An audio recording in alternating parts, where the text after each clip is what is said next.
irmãos, como nós temos feito, né, domingo após domingo, temos exposto aqui aos queridos irmãos o Evangelho segundo Marcos, hoje nós chegamos num episódio muito importante,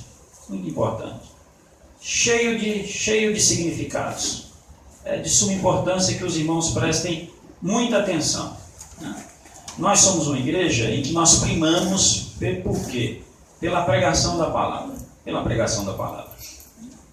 Nós temos igrejas aí hoje com vários tipos de prioridades. E eu não quero aqui, obviamente, estar criticando nenhuma delas. Apenas enfatizar que a prioridade da nossa igreja é explicar a palavra de Deus às pessoas. Mas de nada adianta o pregador se preparar o seu sermão, desenvolver uma ideia, se o ouvinte não quiser o quê? Ouvir. Se você não quiser ouvir, fica impossível para mim realizar a minha responsabilidade de maneira competente. Então, o mínimo que eu espero de você é que nesse momento, se de fato você tem algum temor, alguma reverência, algum respeito por isso aqui, pela palavra. A Bíblia aberta em algum salmo, posta em algum lugar da casa, não digo que seja errado, tem um simbolismo, tudo bem. Mas, se a Bíblia não for lida, crida, amada, respeitada, se você não fizer dela um objeto de pesquisa, a palavra de Deus não vai falar ao seu coração jamais. Mais uma vez, Deus está dando uma grande oportunidade para você. Aquilo que eu falei no início do culto. Mais uma vez, a palavra de Deus está sendo aberta e ela será explicada. Qual será o seu comportamento diante disso? É apenas mais uma pregação? É apenas mais um momento chato em que você está doido para que aquilo termine? Porque às vezes, o nosso coração já está pensando naquilo que iremos fazer quando chegarmos em casa. Será que é mais esse momento? Que não cometamos esse pecado, mais uma vez esse pecado. Que você não olhe para mim nesse momento, que você não me tenha como um obstáculo para Deus falar ao seu coração nesta noite.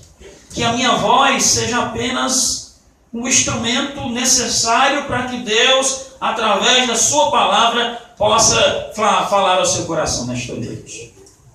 É um texto difícil, é um texto cheio de significados, por isso que é importante que você preste muita atenção. Nesta noite nós vamos falar sobre um evento, um episódio, que a primeira vez que eu li isso, Elton, na minha conversão, eu fiquei chocado. Porque a gente tem uma imagem, às vezes, do Cristo de um homem amoroso, bondoso, que está sempre à disposição das pessoas para abençoar, para curar, para salvar. Eu confesso aos irmãos que a primeira vez que li esse texto, fiquei assustado com o Jesus que o texto me apresentou. Tanto que eu fui conversar com o meu pastor na época. Pastor, que Jesus é esse aqui?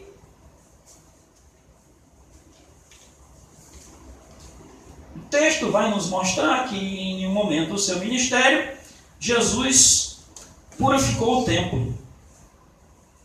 E ele toma algumas atitudes ali, ele fala algumas coisas pesadas. E a pergunta que eu coloquei, para fazer propaganda da pregação desta noite ali no Facebook, foi a seguinte: a purificação do templo, o que Jesus faria em nossos dias? Eu quero que os irmãos pensem comigo nesta noite. E eu não estou pensando em igreja alguma, gente. Não estou pensando em ministério nenhum. Eu estou pensando no todo. Primeiramente na nossa igreja. O que Jesus faria se chegasse aqui nesta igreja? Qual seria a reação do Cristo ao ver os nossos cultos? Qual seria a reação do Cristo ao ver o nosso comportamento em nossos cultos? E por mais que você não creia, por mais que você tente se enganar, por mais que você tente viver nessa ilusão, Jesus sempre contempla a forma que nós cultuamos. Sempre. Isso tem um lado bom, mas também traz consigo uma grande responsabilidade. Ele contempla quando eu estou cultuando de maneira sincera, de maneira verdadeira. Ele está atento para o meu culto verdadeiro. Mas Jesus também está atento ao meu falso culto, à minha falsa religião, à minha falsa espiritualidade. O texto dessa noite, Jesus vai encontrar uma situação muito complicada, tanto que ele vai afirmar algo assim que é realmente chocante. É tão chocante que a reação de alguns vai ser inclusive querer matá-lo. Jesus vai chegar num templo, vai tomar algumas atitudes e a reação de algumas pessoas vai ser: vamos matar esse homem. Irmãos, concordam comigo que é algo muito sério isso? Não gostar, ficar com raiva, ir embora, até aí tudo bem. Mas chegar ao ponto de dizer assim: vamos matá-lo. Jesus mexeu com algo muito sério. Jesus tocou o dedo na ferida daqueles homens. Então o texto que nós vamos ler agora está em Marcos, capítulo 11.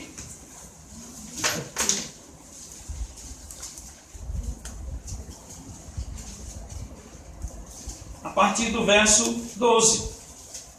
Fala também sobre a figura que ele usa, da figueira, mas eu não vou expor essa parte, apenas para que os irmãos vejam o texto por completo. A minha fala hoje será centrada no episódio da purificação do templo. Na verdade, nós vamos dizer que Jesus não purifica o templo. Jesus ele toma aquela atitude ali e ele condena. Ele condena. Mas vamos ser assunto para lá na frente, tá bom? Então, Marcos, Evangelho segundo Marcos, capítulo 11, a partir do verso 12. Preste atenção aí na sua Bíblia. Marcos, capítulo 11, a partir do verso 12. Leiamos a palavra do Senhor. Preste muita atenção. E no dia seguinte, quando saíram de Betânia, teve fome. Vendo de longe uma figueira que tinha folhas, foi ver se nela acharia alguma coisa. E chegando a ela, não achou senão folhas, porque não era tempo de figos. Então, e Jesus falando disse à figueira: nunca mais coma alguém de frutos de ti. E os seus discípulos ouviram isso. Verso 13. E vieram a Jerusalém. E Jesus entrando onde? No templo. Jesus entrou aonde, igreja? No templo. No templo. E Jesus entrando no templo, começou o quê? A expulsar. Começou a expulsar os que vendiam e compravam no templo. E derribou as mesas dos cambistas e as cadeiras dos que vendiam pombas. E não consentia que ninguém levasse algum vaso pelo templo. E os ensinava dizendo: não está escrito? A minha casa será chamada por todas as nações casa de oração. Mas vós a tendes feito o que, gente? Que elogio, hein? O templo, aquele local, deveria ser conhecido como casa de oração. Esse era o objetivo. Mas Jesus olha para aqueles homens que estavam ali naquele local e diz que aqueles homens transformaram aquela casa em covil de o quê? De ladrões. Meu Deus. Mas vós a tendes feito covil de ladrões. E os escribas e os principais dos sacerdotes, tendo ouvido isso, arrependeram-se dos seus pecados, mudaram o comportamento e choraram amargamente. Não? Fizeram o quê? Procuravam um modo de tirar-lhe a vida. Procuravam uma oportunidade para matá-lo. Meu Deus. Pois eles o temiam. Por que eles o temiam? Porque toda a multidão estava admirada acerca da sua doutrina. Muito bem. Como eu disse aos irmãos, é um episódio chocante, né? É um episódio chocante.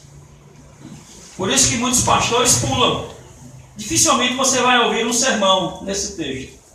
Mas é aquilo que eu tenho ensinado para os irmãos. Quando nós nos propomos, quando há essa proposta de pregar a Bíblia para a igreja, nós vamos pregar a Bíblia o quê?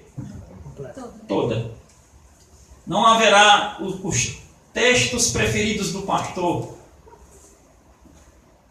Não pode haver aqueles textos em que o pastor olha assim e diz, opa, isso aqui eu não vou pregar não, porque se eu pregar isso vai se voltar contra mim.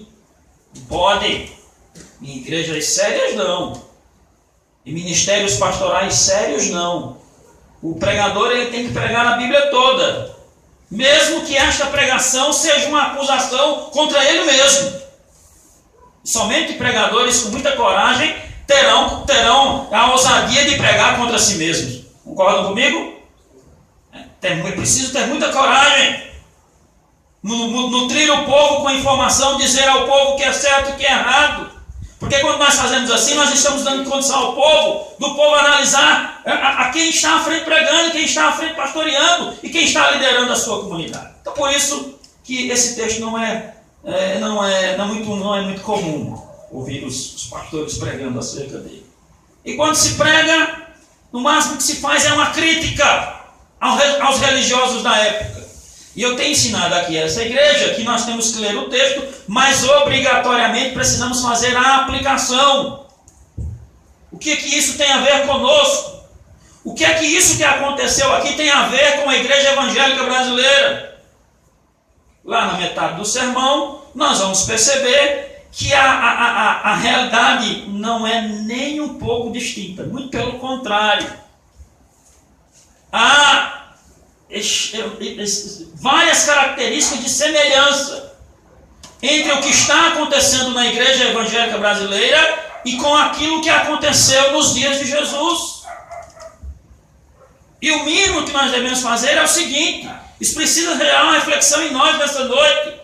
Se Jesus se revoltou com aquela situação, se Jesus não se acomodou com aquilo, se Jesus teve coragem de bater de frente com aquela situação, nós devemos fazer a mesma coisa. Os irmãos concordam? Sim. Claro que aqui nós não estamos pensando em ninguém especificamente. É uma análise pessoal. Porque, inclusive, irmãos, vai ter um pedaço aqui do sermão que eu vou trabalhar com a ideia de onde Jesus está, ele não pode compactuar com o pecado. Não é bonito a gente dizer assim? Deus não habita mais em templos. Não é bonito dizer isso? Aí nós dizemos com a boca cheia: Deus habita em mim. Isso, em mim, em nós. Olha para mim. Na verdade, o sermão nós vamos refletir acerca disso também. Se Jesus chegou lá e ele observou algo que ele não concordava, e ele pediu por favor, ele foi muito gentil, foi isso que ele fez? Ele fez o quê? Usando uma expressão nossa, né, mais contemporânea, Jesus chutou o quê que a gente usa? Desmontou a barraca. Haverá momentos em nossas vidas também, irmãos, que se nós quisermos fazer do pecado algo comum na nossa vida, algo comum nessa nossa relação com Cristo, ele também vai fazer isso, viu? E vai fazer do jeito que ele quiser. Do jeito que ele quiser. Isso contrasta. Obviamente o Evangelho é uma porta aberta a todo e qualquer pecador. O Evangelho do Cristo é uma oportunidade de salvação a qualquer homem, a qualquer mulher. A todos que vierem. Agora, não há nenhum texto nos Evangelhos, não há nenhuma promessa dos Evangelhos de que enquanto enquanto esse encontro com Cristo acontecer, de que as pessoas devam continuar da mesma o quê? Forma. Não pode. Não pode. Você vem do jeito que você está, você vem destruído, cheio de pecados, cheio de coisas, você vem. Mas a partir do momento que você passa a ser habitação do Santo Espírito do Senhor, tem que haver mudança, tem que haver limpeza. Mobílias velhas precisam ser. Não podemos, a habitação não pode continuar do mesmo jeito. Nesta habitação, o comportamento precisa ser diferente. E nós vamos pensar um pouquinho nisso nesta noite. Jesus condena toda instituição ou pessoa que proclama e professa pertencer a Deus, mas que na verdade não permanece em Cristo e não produz frutos do Espírito. A pessoa que traz consigo apenas uma profissão, sem mudanças radicais de caráter, é condenada por Jesus, porque ele zela pela santidade. Eu vou falar de maneira muito rápida sobre 3 ideias que nós podemos encontrar nesse texto, tá bom? 3 ideias. Deixa eu ver aqui direitinho que horas são. 8h20. Eu vou até 9 horas, para que ninguém desista de mim pelo meio do caminho, tá bom? Então, 9 horas eu estou encerrando a minha fala. Então, um sermão curto, um sermão breve. Mas eu quero destacar nessa noite 3 características nesse sermão. Nós vamos perceber a ação de Jesus no templo, o que ele fez. Nós vamos perceber a justificativa desta ação, por que que Jesus agiu daquela maneira. E por último, nós vamos ver a indignação de um grupo e a admiração do outro. Os irmãos entenderam? Primeiro nós vamos observar a ação. Jesus toma atitudes. Segundo, nós vamos ver a justificativa, por que que Jesus fez isso. E terceiro, nós vamos ver que um grupo se indignou e que outro grupo o quê? Ficaram o quê? É exatamente o que vai acontecer aqui nesta noite. É exatamente o que acontece em qualquer igreja onde esse sermão aqui será pregado. Porque eu vou pregar esse sermão aqui em outros lugares. Né? Esse é um sermão excelente para pregar em aniversário de igreja. Excelente, excelente. Aniversário de departamento, já está guardado. Né? Quando alguém me chamar para pregar fora, esse sermão já está na fila. Esse sermão já está na fila. Essa noite vai acontecer isso. Muitos vão sair daqui dizendo: que coisa boa, o evangelho é coisa séria, eu vou procurar mim. Tem outro, sair de casa para o pastor ficar pé. É assim. Né? O evangelho sempre vai produzir reações distintas. Uma coisa que o pregador, quando vai amadurecendo, ele nunca estará preocupado com as reações. Se você vai gostar ou não. O que importa é que a palavra seja o quê? Pregada. E ela vai produzir os frutos que ele quiser produzir. Muito bem, muito bem. O templo havia se tornado uma gigantesca feira. Uma gigantesca feira. Principalmente naquela época do ano. Claramente percebe-se que havia um comércio de animais. E isso era necessário, gente. Deixa eu explicar rapidamente isso aqui. O templo era o centro da religião judaica. Não tem nada a ver os princípios, mas eu vou tentar usar um exemplo para que todo mundo consiga entender. Aquela cidade em São Paulo, onde se venera a padroeira do Brasil, a Senhora Aparecida. Não estou aqui fazendo nenhuma crítica, enfim, só usando o exemplo. Muitas pessoas vão para lá fazer o quê? Um exercício religioso. É um centro de peregrinação. Há um exemplo disso também, a Meca dos muçulmanos. Em todo período do ano, os muçulmanos de todos os lugares se deslocam até a Meca. Havia uma época do ano em que os judeus de outras localidades se dirigiam ao templo. Então provavelmente este fato aqui acontece no período desse. Num período em que muitos estão indo para o templo. Havia um sistema de sacrifício. Né? Os irmãos sabem que isso foi prescrito no Antigo Testamento. No oferecimento do culto a Deus, as pessoas ofereciam sacrifícios. O novilho, o cabrito. Aqui no texto, o texto diz que Jesus derrubou uma barraca que vendia o quê? Pombas.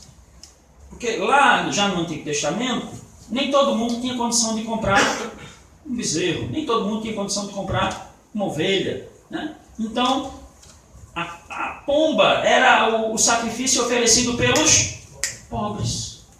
Tem toda uma série de significados, irmãos, mas que não é o objetivo da minha fala nesta noite. Só estou explicando o contexto, para que os irmãos entendam o que está acontecendo aqui. Então aquele sistema religioso onde as pessoas necessitavam se dirigir a um local para ali exercerem a sua religiosidade, é isso que eu quero que os irmãos entendam. Aquele local era importante na vida daquelas pessoas, porque ali elas poderiam exercer a sua religiosidade. Ponto. Algumas pessoas, se aproveitando desta situação, estavam fazendo na necessidade da compra desses animais, dos utensílios, de um meio de o quê? De vida. De um meio de o quê? Ganhar dinheiro. Então algo que tinha estritamente um caráter religioso, um caráter, de pessoas que deveriam estar buscando alguma relação com a divindade, alguns estavam usando aquilo como uma profissão, um meio de vida. Certo? É diante disso que nós estamos aqui. A ação de Jesus não é primariamente contra o abuso de preços dos animais, nem da troca do dinheiro, mas contra o lugar que estava sendo feito, sendo realizado esse comércio. O templo jamais poderia ser usado para esse tipo de comportamento. O problema não era os animais, o problema não era vender os animais. O problema também não era o dinheiro, porque havia inclusive, quando se lê os comentaristas que explicam esse texto, algumas pessoas precisavam até trocar dinheiro. E aqueles que estavam dentro do templo, inclusive, cobravam lá altas taxas para trocar esse dinheiro, imagine. Então eles ganhavam na compra e ganhavam também no quê? Na troca. Agiotagem. Eita! Agiotagem dentro da igreja, dentro do templo. Eu ia dizer, na igreja evangélica, graças a Deus, não tem isso. Não tem, né? Não tem. Igreja evangélica não tem. Irmão que empresta dinheiro ajuda. Não tem. Ainda bem que não tem. Mas vamos lá. Então o problema ali era que eles estavam... O problema não eram os animais. O problema não era o dinheiro. Mas onde isso estava sendo feito. Porque claramente isso demonstrava uma falta de respeito, de reverência. É como se aquele lugar ali para eles não significasse o quê? Nada. O que é que nós dizemos hoje? Que esse local aqui, quem está aqui quando nós estamos cultuando? Quem está? Deus. Se realmente eu e você cremos nisso, se de fato cremos, não podemos ter um comportamento qualquer. Mas lá na frente a gente conversa um pouquinho sobre isso, né? Provavelmente, segundo alguns comentaristas, esse lugar era o que era identificado como o pátio dos gentios. Era um lugar de fácil acesso. Há comentaristas também que trabalham com a possibilidade de que as pessoas passavam por ali porque ali era um atalho. Um atalho que facilitava o acesso para vários lugares. Porque quando se pensa em templo aqui, gente, não pense nesses templos pequenos como os nossos, não. Era uma estrutura gigantesca. Gigantesca.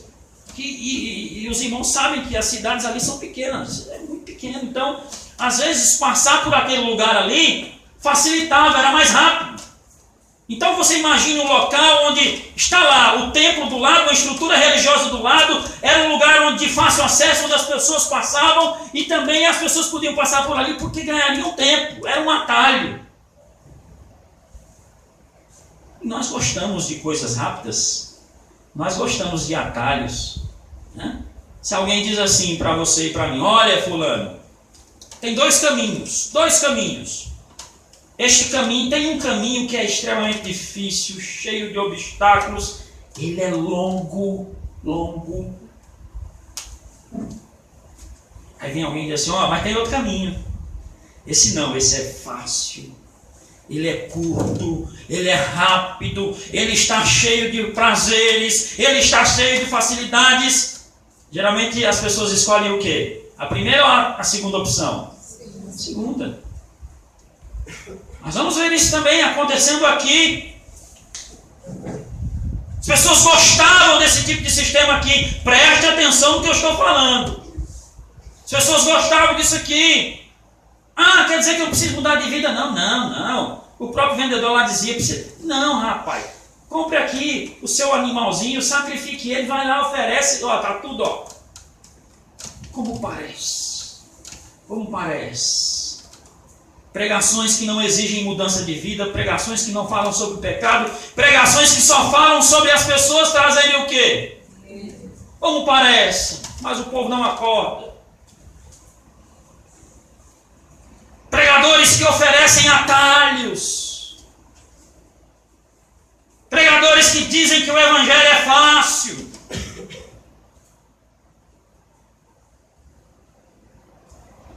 Então esse local aqui era um lugar de fácil acesso, né? Tendo vendedores, veja que Jesus não expulsa só os que vendiam, mas Jesus expulsa também quem o quê? Quem compra. Olha para mim o que eu vou dizer agora. Olha para mim. E você que frequenta essa igreja, você não vai ter nenhuma desculpa. Não vai. Jesus vai condenar os falsos profetas. Vai. Jesus irá condenar quem mercadejou a sua palavra. Vai. O juízo de Deus será muito pesado com quem vendeu, né, o evangelho do Cristo. Será. Mas Deus também exercerá juízo sobre aqueles que acreditam nesses. Tanto estava errado quem vendia, como Jesus também vai dizer que está errado quem o quê? Comprava. Não servirá de desculpa. Não, Jesus, mas aquele homem de paletó, de gravata, ele disse a mim que eu podia continuar do jeito que estava. Não vai adiantar nada. Os vendedores culpados por causa dos altos preços e pela cobiça.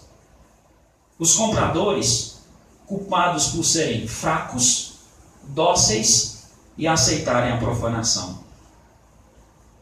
Está errado esses pregadores da televisão aí, que querem vender o evangelho? Estão errados. Para ser abençoado, para receber uma bênção, você precisa. Estão errados. Mas estão errados também. Alguém que ouve isso e diz, quer dizer que se eu der uma ofertinha, está tudo resolvido? Quer dizer que não precisa haver uma mudança de vida, não precisa haver arrependimento? Eu posso continuar pecando? Eita, mas eu só preciso dar uma oferta, que coisa boa! Toma, pregador, minha oferta! Esses também serão condenados.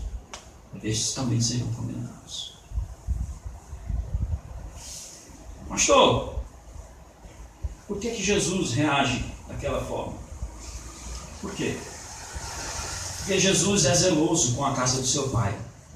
Jesus é zeloso com a sua igreja. Por isso aquela revolta, né? A cena foi bem forte.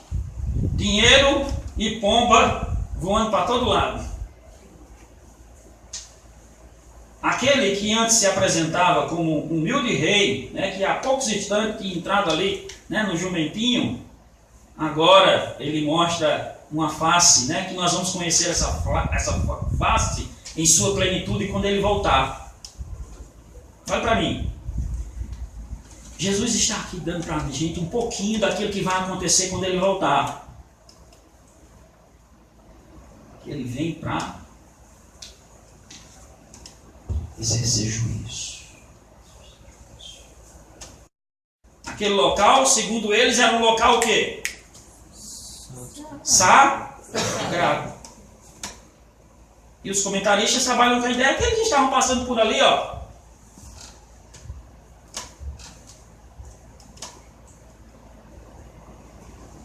Nós evangélicos, irmãos, fazemos a mesma coisa. Às vezes passamos anos e anos dentro das comunidades, andando do jeito que queremos, carregando aquilo que quiser. E ai daquele que tenha coragem de dizer para mim e para você, rapaz, está errado, abandone isso. Se incomoda com a sua vida, a vida é minha.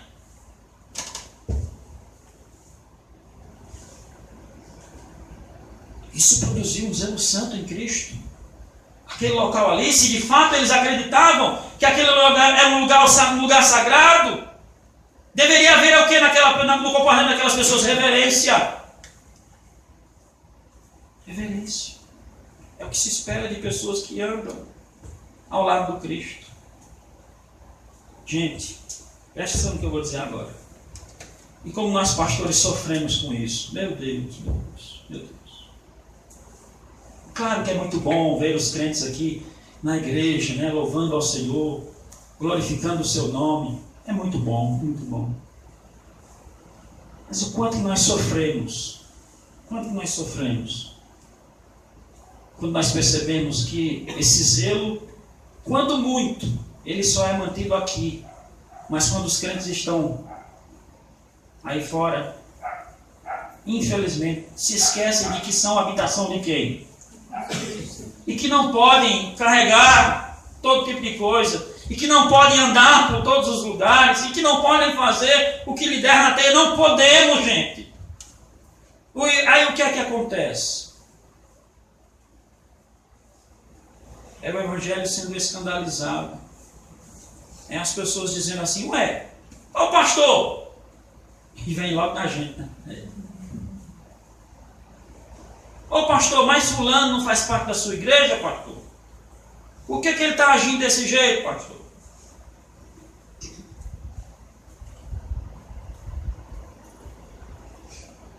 Nos falta reverência, nos falta zelo. Haverá menos juízo. Muito duro que eu vou dizer, mas vou dizer, né? Vou dizer. Haverá muito menos juízo para quem nunca colocou os pés na igreja.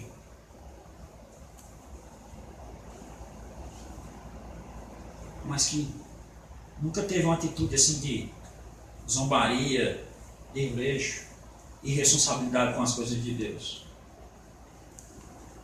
Haverá menos juízo do que contra aqueles, meus irmãos, que estão dentro da Assembleia de Deus. A Assembleia, estou falando de ajuntamento, os irmãos da Assembleia não. Assembleia, da congregação, desse ajuntamento santo, desse lugar que nós dizemos que é um lugar diferente, porque Deus está nele, e nós estamos aqui culto após culto, contemplando a sua presença, sentindo a sua presença, mas quando saímos daqui, queremos viver de qualquer maneira. Não pode, irmãos.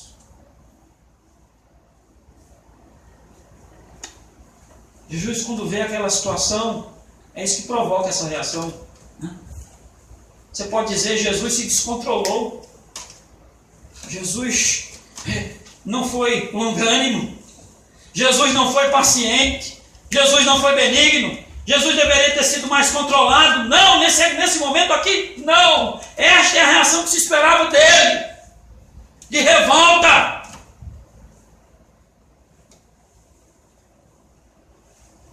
Havia uma completa falta de reverência pela santidade daquele lugar, que permitia aquelas pessoas fazerem naquele tempo uma grande feira. Os líderes religiosos, preste atenção, olha aqui, os líderes religiosos ali gostavam daquela situação. Quanto mais gente, quanto mais sacrifício, mais o quê? É isso aí mesmo. Quanto mais gente, quanto mais sacrifícios, mais o quê? Dinheiro. Alguns comentaristas dizem que os sacerdotes tinham uma porcentagem, Elton, daquilo que era arrecadado. O sacerdote, ó.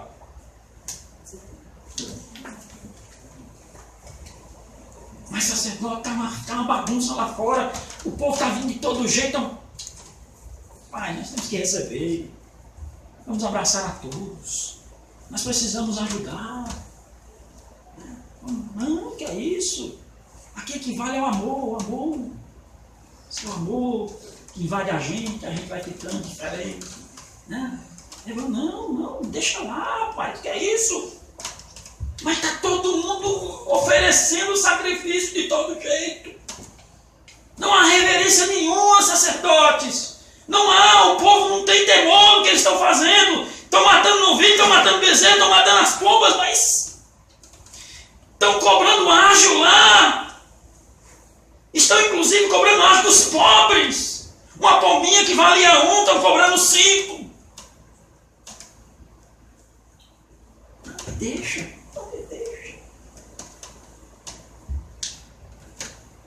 Não é isso que estão fazendo com o Evangelho, gente? Dai de graça, o quê? De graça recebestes. Daqui a pouco eu chego lá, eita, daqui a pouco vamos chegar lá. Tanta gente que faz do Evangelho meio de vida. Eu canto para Jesus. Mas por quanto o irmão canta aqui? Por 10 mil. Oi, irmão. Mas não é para Jesus, irmão?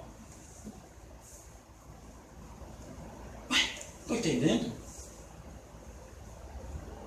Eu recebi uma ligação de uma igreja para pregar que a gente, Matuto Belo Jardim, esse universo é totalmente outro, né, para nós.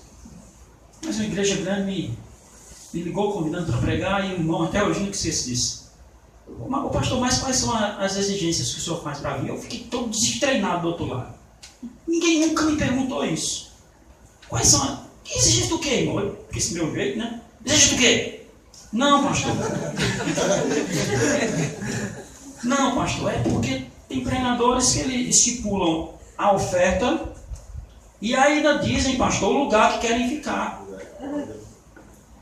Mas muito mais comum, meu irmão, do que o senhor imagina. Muito mais comum.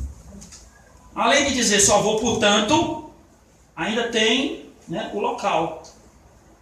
Eu disse, meu irmão, né, porque eles queriam alugar um quarto no hotel. Eu disse, não, irmão, um buraquinho que tiver lá na sua casa, eu cabendo dentro dele, tá bom.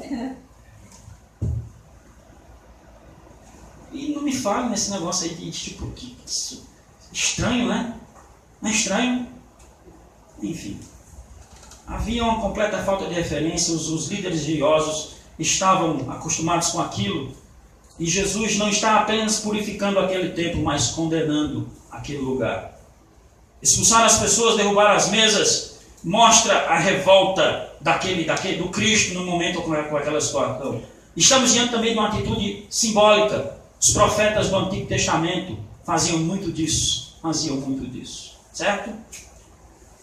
Vamos para a segunda parte, para que eu encerre exatamente na hora que eu prometi a vocês. Vamos para a justificação. Mas pastor, por que Jesus fez isso?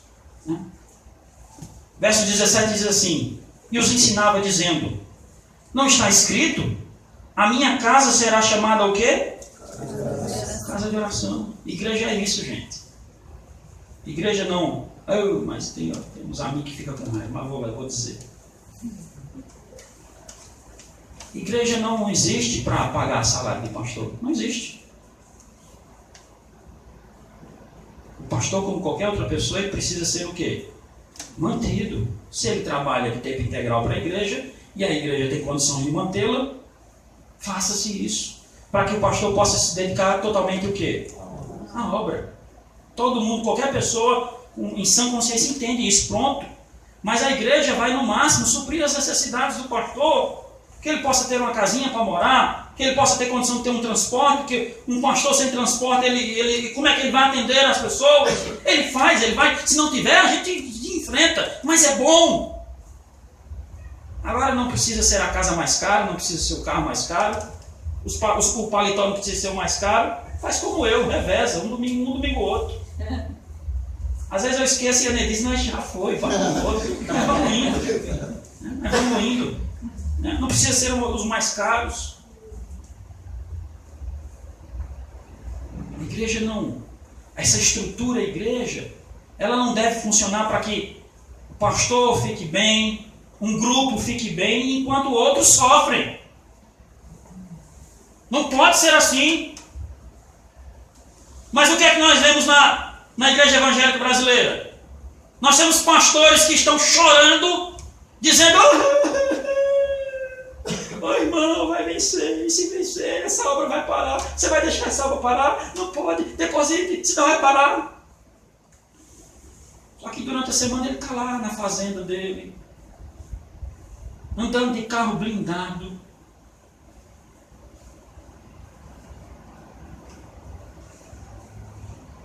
Mas há uma discussão, há um debate aí, né? No meio evangélico, os evangélicos são engraçados demais. Então, a discussão aí em relação ao que aconteceu com o pastor Silas Malafaia, né? Essa semana, porque alguém diz assim, pastor, por que o senhor Porque a vida me ensinou a observar. Existem vários fatores envolvidos nessa problemática. Mas o pastor foi lá conduzido, né, pela polícia e tal, aquela coisa. Mas, sem emitir nenhum juízo de valor, eu sei que há também uma reação pelo discurso do pastor. Não concordo com a teologia do Silas, acredito que ele se distanciou daquilo que pregava no início do ministério. Hoje, infelizmente, ele se rendeu à teologia da prosperidade. Basta ver alguns programas, né? Teve um programa dele mesmo, ele vendendo a Bíblia da prosperidade financeira. Eu assisti isso. Está lá no YouTube, onde ele trouxe mó de cerulo, né? Um charlatão lá dos Estados Unidos para enganar o povo. A bênção dos R$900. Você depositava 900 e Deus ia devolver para você 9.000. Pelo amor, oh meu Deus. Aí não dá, né? Então, mas Deus vai tratar com o pastor. Mas uma coisa que me chamou a atenção também foi ele ter dito assim: não, me doaram esses 100 mil. Eu não sei de onde veio, oh meu Deus. Né? Como é que eu recebo 100 mil? Né? Enfim. Né? Mas esses pastores que estão aí na televisão chorando, né? Dizendo que a obra vai parar e andam de carros blindados, helicópteros, aviões, moram em condomínios fechados, moram em fazendas. Será que isso está certo, gente? Isso é evangelho? Esse modelo que o Cristo apresentou, esse é o modelo que nós encontramos nos apóstolos? Os apóstolos foram os mais ricos da sua época? Os apóstolos andaram nos melhores transportes da sua época? Claro que não, igreja. Claro que não. Rapidamente. Jesus os ensinava. O texto vai dizer que o tempo todo Jesus pregava as Escrituras para aquelas pessoas. A minha casa, o templo deveria ser a casa de Deus e não a casa dos homens. O templo deveria ser um lugar onde Deus deveria ser tratado como centro. Mas naquele lugar ali especificamente, o centro era o homem e os desejos do seu coração, a sua missão. Fazendo a aplicação para nós, na igreja, quem deve ser o centro? Deus, Jesus, Espírito Santo. Ele deve ser o centro. A igreja não pode existir alicerçada nas promessas de realização dos desejos.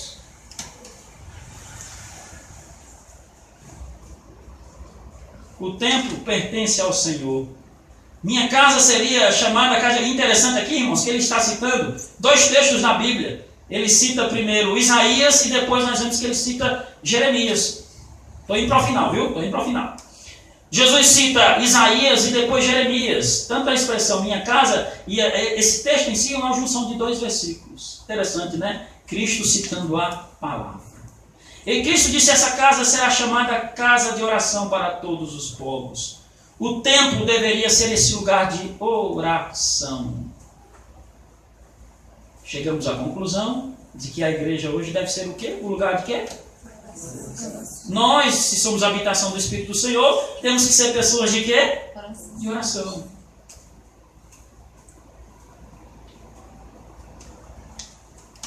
Mas Jesus se utiliza aí de uma conjunção adversativa, né? Mas, contudo, entretanto, porém, todavia, não era isso que estava acontecendo.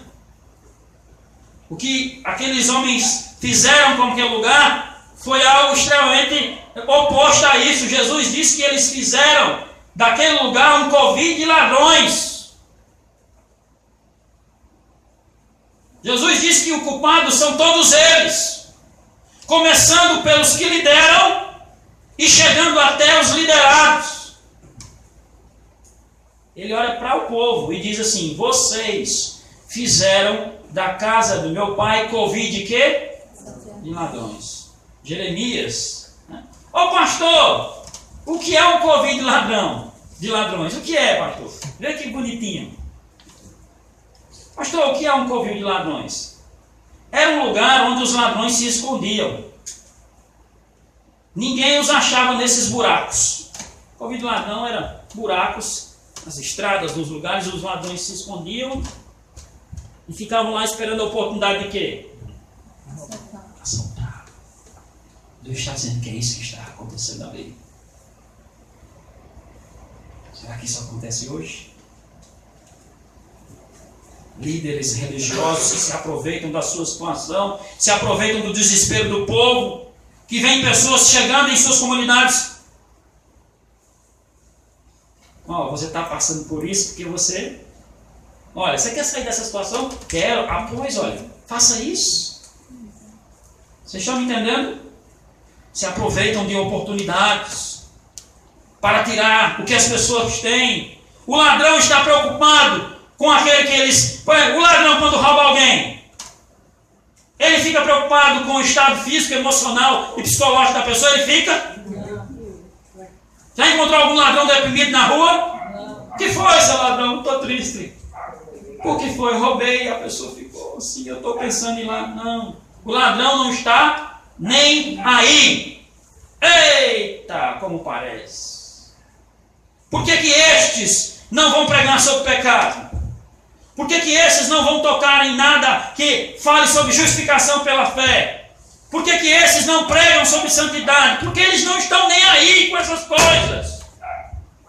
Eles não estão preocupados com os seus ouvintes. Eles querem apenas o quê? Roubar.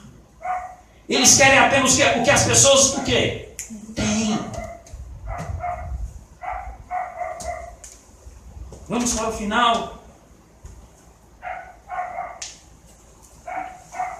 Hoje onde, pastor? Nas igrejas. Eita. E pior que é gravado, né? Aí não tem nem como. Mas vamos.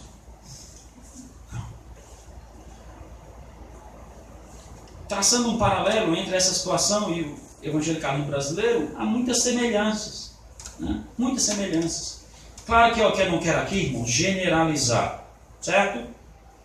Existem muitos ministros de louvor, homens e mulheres que cantam verdadeiramente buscando a glória de quem? De Deus. Eu não quero generalizar, não é isso. Não é isto. Por favor, não é isto. E aqui eu não estou para dizer aos irmãos quem é e quem não é, porque isso não cabe a mim. Não sou eu que devo julgar quem é e quem não é. Quem julga quem é? Deus. Mas nós não podemos ser inocentes de achar que todos que cantam. Então, infelizmente, a igreja evangélica brasileira tem se transformado numa indústria muito lucrativa, gente. De CDs, de livros, de shows de música. Nem nada contra o evangélico ir para um show, nada. Meu irmão, mas tem que ficar muito claro, é um show. Você vai lá pagar o ingresso e vai assistir aquele. O que me causa espanto às vezes e me faz ficar admirado é muitas vezes pessoas que investem até o que não tem para participar de eventos como esse, às vezes porque é o fulano para comprar tal coisa e muitas vezes não tem coragem nem sequer dar uma oferta na sua igreja.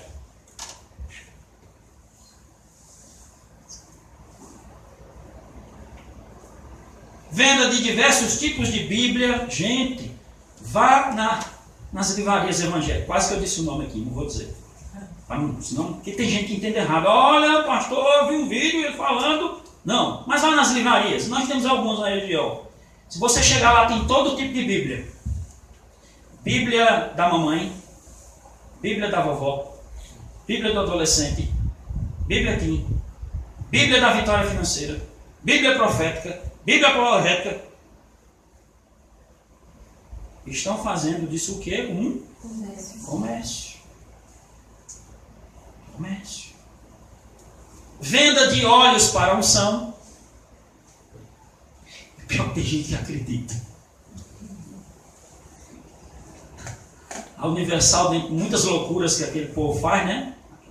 Bom, se tem um lugar que você pode aplicar literalmente o que Jesus disse, pastor, diga um aí que podia aplicar literalmente covil de ladrões. Aí você pode covil de ladrões. Universal do Reino de Deus.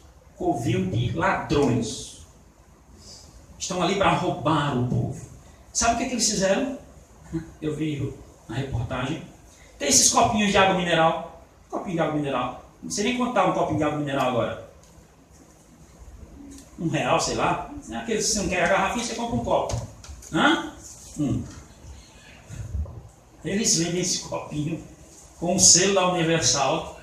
Dizem que é uma água ungida, uma água lá abençoada, que os pastores oraram por ela e vendem essa água a preços absurdos para as pessoas.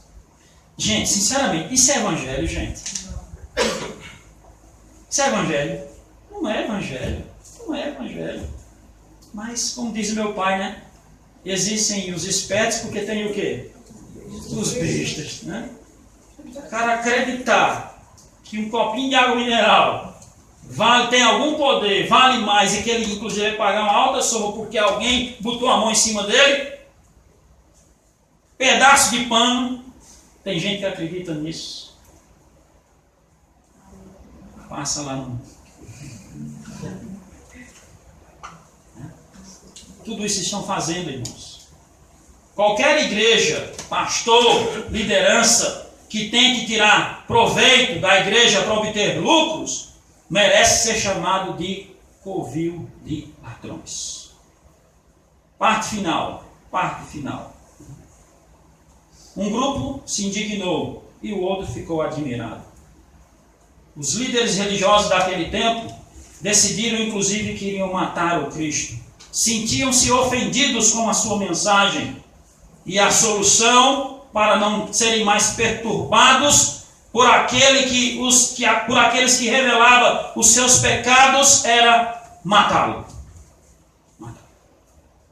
E Cristo, de fato, irmãos, ele nada tem a ver com muito do que está sendo feito aí. Não crucificam o Cristo hoje em dia porque já não podem mais fazer. Já não podem. Mas Cristo nada tem a ver com isso. Cristo nada tem a ver com isso. O texto mostra que os líderes religiosos ficaram indignados.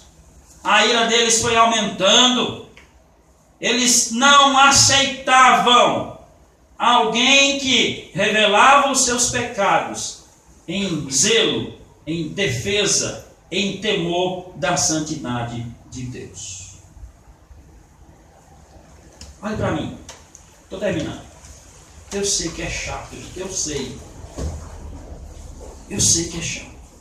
Você sair da sua casa, você estar aqui e ter alguém dizendo a você que você precisa mudar, que você precisa abandonar certas coisas, que se você não fizer isso, Deus não vai. Eu sei que não é agradável, não é. Mas é honesto. Mas é honesto. Não fique com raiva, nem se revolte com esses, como esses homens aqui fizeram. Cristo estava dando uma oportunidade para eles que eles fizessem o quê? Se arrependessem, vamos mudar isso aqui. Há sempre a oportunidade de mudança, meus irmãos. O Evangelho é isto. Nós não somos obrigados a continuar do jeito que estamos. O Evangelho é sempre uma oportunidade para que abandonemos o pecado. Eles estavam diante de uma grande oportunidade, o próprio Filho de Deus, o próprio Deus estava ali, dizendo a eles, mudem. Por mais que isso não fosse agradável, eles deveriam ter o quê? Abraçar essa mensagem, mesmo que ela doa, mesmo que ela ofenda, porque ser chamado de ladrão é bom? Não. É não. Ser chamado de pecador é bom ouvir? Não é. É muito melhor dizer assim, irmão, olha para o irmão que está do seu lado e diga a ele, é um negócio chato, né? Olhe para o irmão que está do seu lado e diga assim, creia que agora a promessa vai chegar. Porque pode dizer direto, você não está me ouvindo? Por que o outro tem, né? Creia. Isso não é bom de ouvir? Diga para o irmão e para o irmão, creia, irmão. Creia, irmão. Claro que é muito mais fácil, mas não é verdadeiro. Esses homens estavam dentro da oportunidade, mas rejeitaram. Mas houve um grupo que fez o quê com aquilo que estavam vendo? Eles ficaram o quê? Maravilhados. Admirados. O texto diz que eles ficavam maravilhados com a doutrina. do Cristo. As igrejas evangélicas precisam ser conhecidas pela sua doutrina. Doutrina. Se um púlpito da igreja, se o púlpito não for um lugar santo, não for um lugar onde se tenha reverência, se eu não olho para esse púlpito e vejo nele um lugar de onde Deus fala com o seu povo, se o púlpito, para mim, que sou o pastor da igreja,